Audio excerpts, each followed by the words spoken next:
మన కడతాల్ కైలాసపూర్లో 11 రోజుల పాటు మహిళా ధ్యాన మహాచక్రాన్ని ఎంత అద్భుతంగా నిర్వహించుకున్నామో ఒకసారి గట్టిగా చప్పట్లు కొడదాం.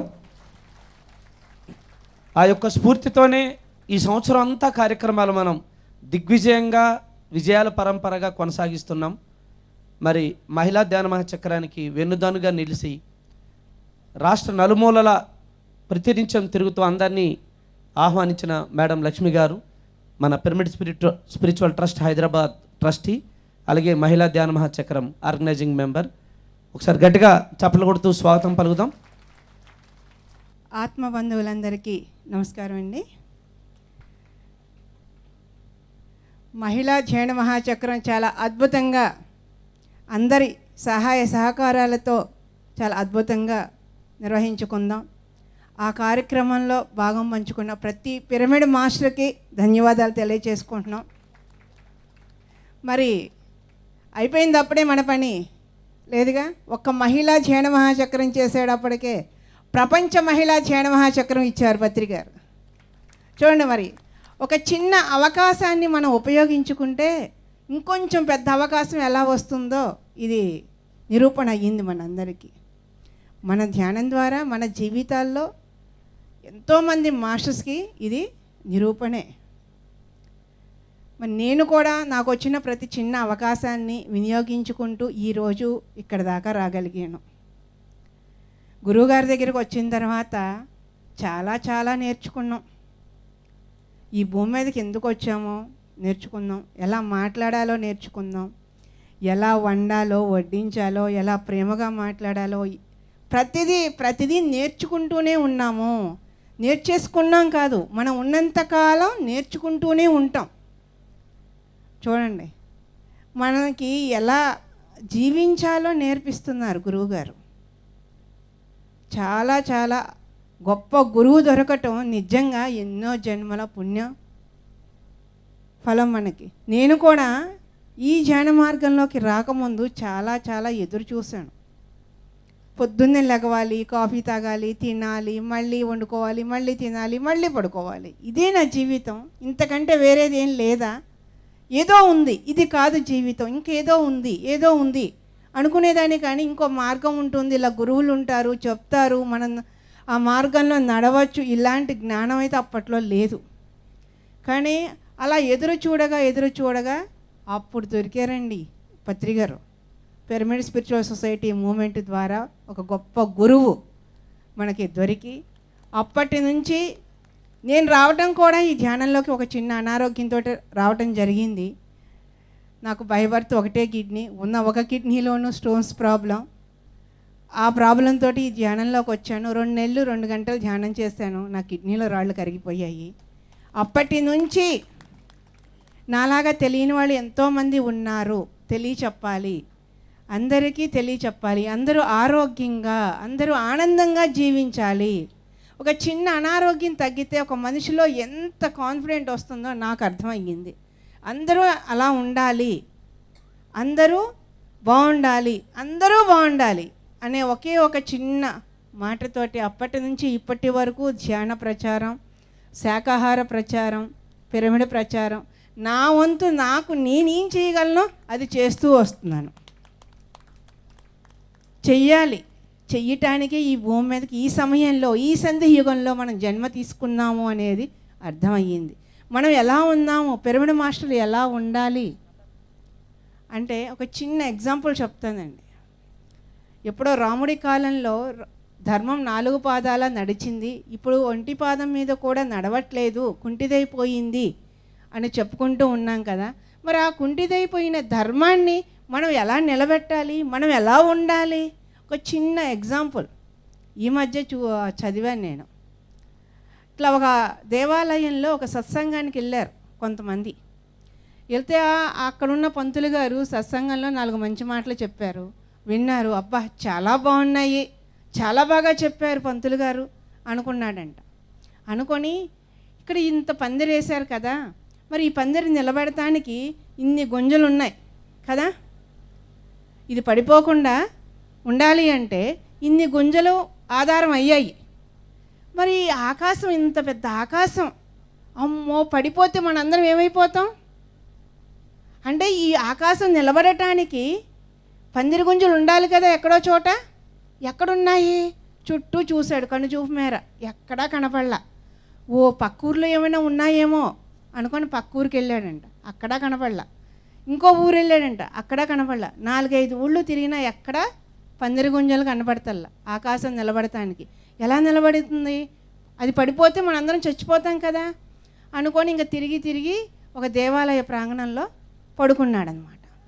ఈ 5-6 ఊళ్ళు తిరిగే క్రమంలో ఈ భార్య బిడ్డలు ఏంటి అడుగుతుంటే ఇలా పిచ్చి ప్రశ్న అని ఇడికేదో పిచ్చి పట్టింది, ఊరొదిలి పెట్టి వెళ్ళిపోయాడు అని గొగ్గోలు చేస్తా అంటే ఆ నోట అందరికీ తెలిసి ఆ దేవాలయానికి ఆ ఊరు అతను వస్తే, అదేంట్రా నువ్వు ఇక్కడ పడుకున్నావు, నీ గురించి నీ కుటుంబం సభ్యులు అందరూ వేదన పడుతున్నారు, బాధపడుతున్నారు, నీ కోసం తిరుగుతున్నారు, ఇంటికి వెళ్దాను రా అంటే, నేను రాను బాబాయ్, నాకు ఈ పందిరి గుంజలు ఎక్కడున్నాయో తెలుసుకోవాలి, లేకపోతే మనందరం చచ్చిపోతాం కదా అని చెప్తాడనమాట. ఈ ప్రశ్న అంతా గుళ్ళో కూర్చొని ధ్యానం చేసుకునే ఒక యోగి విన్నాడు. విని అప్పుడు చెప్పాడు, ఇతని కోసం వచ్చిన అతనికి చెప్పాడు, వీడి సమస్య ఏదో నాకు అర్థమైంది, వీడికి ఎలా నచ్చ చెప్పాలో నేను నచ్చ చెప్తాను, నువ్వు ఇంటికి వెళ్ళిపో, నేను పంపిస్తాను అని అనేటప్పుడు వీడికి కూడా ఆశ కలిగింది. అమ్మ పందిరి గుంజలు ఎక్కడున్నాయో చెప్తానంటున్నాడు కదా అమ్మ అని చెప్పేసి నమ్మకం కలిగింది. అప్పుడు చెప్తాడనమాట ఆ యోగి, ఈ పూట తిని ఇక్కడ పడుకో, రేపొద్దున చెప్తా నీకు అని. అమ్మయ్యన ఆ యోగి మాట మీద నమ్మకం కుదిరింది, ఎందుకంటే పందిరి గుంజలు చూపిస్తానన్నాడు కదా అందుకు. అప్పుడు తెల్లారి లేచి స్నానం చేసి పక్కన నది ఉంటే ఏది ఇంత చద్దన్నం తినేసి అప్పుడు యోగి దగ్గరికి వస్తాడు.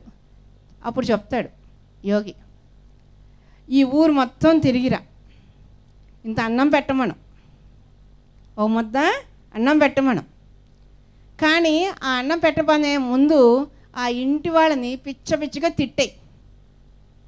తిట్టు, బాగా తిట్టు. అదేంటండి బాగా తిడతారు, నన్ను తంతారు కదా అని. నీకు పందిరి గుంజలు కావాలా? కావాలి, అయితే తిట్టు. సో ఆ పందిరి గుంజలు ఎక్కడున్నాయో తెలుసుకోవడానికి ప్రతి ఇంటికి వెళ్ళి వాళ్ళని తిట్టడం మొదలుపెట్టాడు. తిడితే మనం పెడతామా? పెట్టం కదా. అలా ఒక ఇంటికి వెళ్ళి తిడితే ఆ ఇంటికి ఆవిడ ఒక చాట తీసుకొని కొట్టబోయింది. సచ్చినట్టు నువ్వు నన్ను తిడతావా, ఇంటికి వచ్చి నా ఇంటికి వచ్చి నన్ను తిడతావు, అన్నం పెట్టమంటావు, చూడటానికి బాగానే ఉన్నావు కదా, అది ఇదని. అదేంటి సరే ఇంకో ఇంటికి వెళ్ళాడు. దాదాపు ఒక 10 నుంచి ఒక 20 ఇళ్ళు అడగమన్నాడు ఆ యోగి. ఒక ఇల్లు కాదు 10 ఇళ్ళకి వెళ్ళిరా అన్నాడు.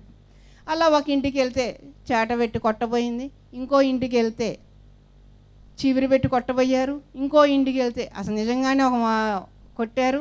ఇలా 9 ఇళ్ళు తిరిగేసరికి తిట్టేసరికి శోష వస్తుంది, ఆకలేస్తుంది. 10వ ఇంటికి వెళ్ళేసరికి ఈ తిట్టబోతున్న ఆ ఇంటి ఆవిడ అసలు ఇంత కోపం ఎందుకు వస్తుంది, ఆకలేసి కోపం వచ్చింది అనుకుంటానైనా, కూర్చో నీకు అన్నం పెడతాను అని చెప్పేసి కూర్చోబెట్టి అన్నం పెట్టి కడుపు నిండా తాగటానికి ఒక మజ్జిగిచ్చి, నువ్వు రేపు కూడా ఇదే వాళ్ళకరా నేను అన్నం పెడతా, నువ్వు తినే 4 ముద్దలేమి తక్కువ కావు, నువ్వు ఎంత బాధతో ఉండి తిట్టావో అని చెప్పింది. సరే అన్నం తిన్నాడు, కాసేపు ఆ ఇంటి అరుగు మీదే విశ్రాంతి తీసుకున్నాడు. తర్వాత లెగిసి మళ్ళీ ఆ యోగి దగ్గరికి వెళ్ళాడనమాట.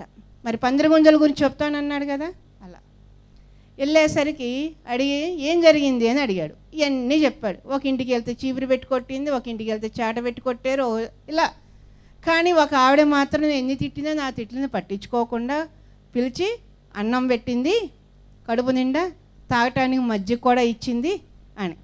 అప్పుడు ఆ యోగి చెప్తాడు, ఈ ఆకాశం నిలబడటానికి ఆవిడే కారణం అని.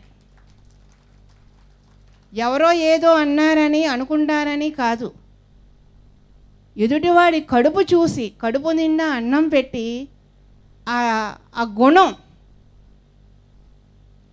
ఈ ఆకాశాన్ని నిలబెడుతుంది. ఇలాంటి వాళ్ళు ఊరికి 4-5 ఉంటారు ప్రతి ఊళ్ళోనూ. కాబట్టి ఈ 4-5 వల్లే ఈ ఆకాశం అనేది నిలబడుతుంది అని చెప్పి. అలాగే ఇప్పుడు ఈ భూమి మీద ధర్మం ఎలా నిలబడుతుంది అంటే పిరమిడ్ మాస్టర్ల వల్ల, అంతే కదా. మనది అంతా మానుకొని మనకు ఏ సత్యం అయితే తెలిసిందో ఆ సత్యాన్ని ప్రపంచం అంతా ఊరు ఊరు వాడవాడలా తిరిగి వాళ్ళ పిరమిడ్ మాస్టర్లు ఎందుకు చెప్తున్నారు అంటే ఆ ధర్మం అంటే ఏంటో తెలుసుకున్నారు కాబట్టే చెప్తున్నారు. ఎవరో ఏదో అనుకున్నారని అంటారని మనం ఫీల్ అవ్వాల్సిన అవసరం లేదు. మన పని మనం ఏదైతే తెలుసుకున్నామో అది చెప్పాలి. ఇవాళ పత్రిగారు జీవిస్తున్న కాలంలో మనం ఉన్నాము అంటే మనం చాలా చాలా అదృష్టవంతులమే. పత్రిగారికి సమకాలికులుగా ఉన్నాము అని ఉన్నాం. ఎలా శరీరపరంగా ఉన్నామా? శరీరపరంగా ఉంటే గొప్ప, రేపు రాబోయే గ్రంథాల్లో రాస్తారేమో పలానా కాలంలో పలానా వాళ్ళు ఉన్నారు అని. కాదు, అది కాదు. పత్రిగారికి సమకాలికులుగా ఉన్నాము అంటే పత్రిగారు చెప్పేటటువంటి కాన్సెప్ట్కి, పత్రిగారు ప్రదర్శించే ఆ గుణాలన్నిటికీ, ఆ ప్రేమతత్వానికి, ఆ క్షమాగుణానికి, ఆ శాంతానికి, ఆ సహనానికి, ఆ క్షమాగుణానికి మనం వారసులుగా నిలవాలి. అది మనం పిరమిడ్ మాస్టర్లుగా మనకున్న బాధ్యత. అప్పుడు మనం పత్రిగారికి సమకాలికులుగా ఉన్నామని చెప్పుకోవటానికి ఒక అర్హత సంపాదించిన వాళ్ళం అవుతాం. వాళ్ళేదో ఒక పిరమిడ్ కట్టేశాము, లేదా పత్రిగారు మన ఇంటికి వచ్చేసారు, మనం పిరమిడ్ మాస్టర్ అంటే కాదు. ఆ గుణాలకి, అది తరతరాలకి మనం అందించే ఒక గొప్ప నిధి. ఆ గుణాలు అవి పత్రిగారి దగ్గరికి వచ్చాక నేను నేర్చుకున్నాను అని కాదు, నేర్చుకుంటూ ఉన్నాం. మరి ఇంత అద్భుతమైన గొప్ప గురువు దొరకటం మన అదృష్టం. దీన్ని ఇంకా ఇంకా ఇంకా అందరికీ అన్ని చోట్ల భూమి మీద చెప్పే బాధ్యతను మనం తీసుకున్నాం. కాబట్టి మనం ఉన్నంతకాలం, మన శ్వాస ఉన్నంతకాలం ఈ శాకాహారం కానీ, ధ్యానం కానీ, పిరమిడ్ కానీ అందరికీ చెప్పి అందరూ ఆరోగ్యంగా, ఆనందంగా, జ్ఞానవంతంగా ఉండాలని కోరుకుంటున్నాను. నాకు ఇంత మంచి అవకాశాన్ని ఇచ్చిన ఈ మాస్టర్స్కి, వైజాగ్ మాస్టర్స్కి ధన్యవాదాలు తెలియజేసుకుంటున్నాం. Thank you. మేడం లక్ష్మి గారు మొట్టమొదటిగా శాకాహారి లక్ష్మిగా సుపరిచితులు. మనం ఎన్నో సేవా కార్యక్రమాలు చూస్తాం, కానీ ఒక స్త్రీమూర్తి ప్రతి వారం ప్రతిరోజు కూడా శాకాహార ప్రచారాన్ని చేయడం మాత్రం అది చాలా చాలా విశేషమైన సేవ. అప్పట్లో మేడం 2011 మన యజ్ఞం తర్వాత వైజాగ్ హైదరాబాద్కి వెళ్ళినప్పుడు వారింట్లో మేము ఉండడం జరిగింది. ఆ రోజు చూశాను. ఆవిడ ఒక 2 వీలర్లో ఒక నేటి మహిళలాగా ఎప్పుడు వెళ్ళిపోతూ శాకాహార ప్రచారం ఎప్పుడు కూడా చేస్తూ ఉంటారు. ఇప్పటికీ కూడా అదే ప్రచారంలో ఉంటూ చివరికి అత్యున్నతమైన కార్యక్రమమైన మహిళా యజ్ఞంలో ప్రముఖ పాత్ర పోషించారు. మరి ఇలాంటి ఎందరో మహిళామూర్తుల సేవని బ్రహ్మర్షి పత్రిజీ ఈరోజు ముందుకు నడిపిస్తూ మన పిరమిడ్ ప్రపంచం విశ్వవ్యాప్తం అవడానికి మనకి గొప్ప భాగ్యాన్ని కలిగించారు. మరి మన బ్రహ్మర్షి పితామహ పత్రిజీకి ఎన్ని వేల కరతాళ ధ్వనులు చెప్పినా కూడా మనకి తక్కువే. గట్టిగా గట్టిగా గట్టిగా చేతులు పైకెత్తి మనం చప్పట్లు కొడదాం. ఎందుకంటే పురుషులు ఎప్పుడు స్వేచ్ఛగా ఎప్పుడు అన్ని వాళ్ళ పనులు చేస్తూ ఉంటారు. స్త్రీమూర్తులు అనగానే మన సమాజంలో వాళ్ళ ఇంటికే పరిమితం అన్నట్టుగా ఉండిపోయేది.